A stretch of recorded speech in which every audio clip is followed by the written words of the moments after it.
नमस्कार। History speaks इतिहास बोलता है कार्यक्रम में आप सभी का स्वागत है। मैं हूं वनीसा राणा। तो चलिए जानते हैं आज यानी 18 अप्रैल की महत्वपूर्ण और रोचक घटनाओं के बारे में। आज के ही दिन वर्ष 1612 में मुगल सम्राट शाहजहां ने मुमताज से विवाह किया था। वर्ष 1902 में डेनमार्क ने सबसे पहले अपराधियों की पहचान के लिए फिंगरप्रिंट दर्ज करने की शुरुआत की थी। वर्ष 1906 में सैन फ्रांसिस्को में भूकंप और आग से लगभग 4000 लोगों की मौत हुई थी। वर्ष 1917 में महात्मा गांधी ने सत्याग्रह के लिए बिहार के चंपारण का चयन किया था।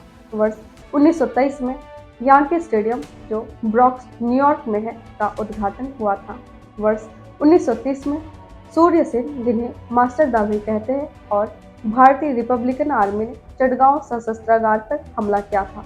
वर्ष 1937 में प्रसिद्ध चेक वास्तुकार जॉन हिप्लिकी का जन्म हुआ था। वर्ष 1948 में हेग, नीदरलैंड में अंतर्राष्ट्रीय न्यायालय की स्थापना हुई थी।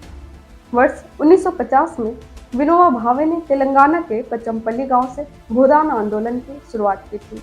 वर्ष 1955 में बांडुंग सम्मेलन, एफ्रो एशियाई सम्मेलन का आयोजन हुआ था। वर्ष 1968 में अमेरिका ने नेवादा परीक्षण स्थल पर परमाणु परीक्षण किया था।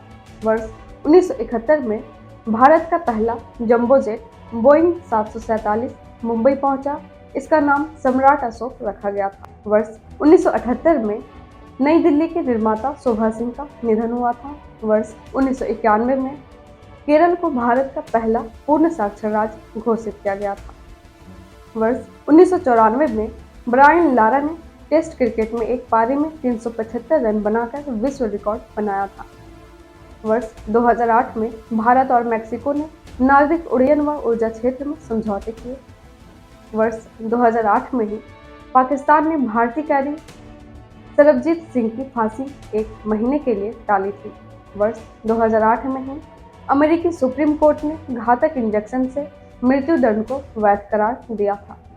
वर्ष 2013 में बगदाद, इराक में बम विस्फोट में 27 लोगों की मौत हो गई थी और 65 लोग घायल हुए थे। इसके साथ ही चलिए जानते हैं आज के दिन जन्मे उन प्रसिद्ध व्यक्तियों को। आज के ही दिन वर्ष 1621 में गुरु तेग बहादुर सिखों के 9वें गुरु का जन्म हुआ था। वर्ष 1901 में भारत के राजनीति के चंदेश्वर प्रसाद नारायण सिंह का जन्म हुआ था। वर्ष 1916 में हिंदी फिल्मों के प्रसिद्ध अभिनेत्री ललिता पवार का जन्म हुआ था। वर्ष 1961 में बॉलीवुड अभिनेत्री पूनम ढिल्लों का जन्म हुआ था। इसके साथ ही एक नजर डालते हैं आज के दिन हुए निधन पर और उन प्रसिद्ध व्यक्तियों को याद करते हैं।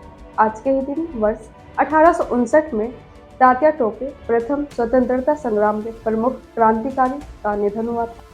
वर्ष 1898 में क्रांतिकारी और अमर शहीद दामोदर हरि चापेकर का निधन हुआ था। वर्ष 1955 में विश्व प्रसिद्ध वैज्ञानिक अल्बर्ट आइंस्टाइन का निधन हुआ था। वर्ष 1959 में स्वतंत्रता सेनानी बारेंद्र कुमार घोष का निधन हुआ था। वर्ष 1972 में संस्कृत विद्वान और महान भारतीय विद्वान पंडित पांडुरंग वामन का निधन हुआ था। वर्ष 2003 में हिंदी साहित्यकार और सुधारक सुधाकर पांडे का निधन हुआ था। इसके साथ ही चलिए जानते हैं आज क्या है खास। आज है विश्व विरासत दिवस। अंतर्राष्ट्रीय स्मारक एवं स्थल परिषद ICOMOS सांस्कृतिक विरासत का जश्न मनाने और उसे संरक्षित करने के लिए विभिन्न गतिविधियों का आयोजन करता है। यह हर साल 18 अप्रैल को मानव विरासत का सम्मान करने और इस क्षेत्र में सभी प्रासंगिक संगठनों के प्रयासों को मान्यता देने के लिए मनाया जाता है। इसके साथ ही हम आपसे मिलते हैं कल 19 अप्रैल को 19 अप्रैल की महत्वपूर्ण और रोचक घटनाओं के साथ। नमस्कार। Books and Voice is an Indian online audiobook and podcast service operated under the company Agastya Voice and Infotainment Services Private Limited, Avis. Its main objective is to make available the information of Indian history and world culture in the audio form in the field of education and entertainment. Books and Voice is committed to teaching, entertainment and support especially to the handicapped, visually challenged. Its main mission is to make the texts written by great personalities of India and the world easy to access in audio form to the world community. to make aware of the world's civilization, culture and literature especially to the disabled, blind, persons and to promote digital revolution in the field of education.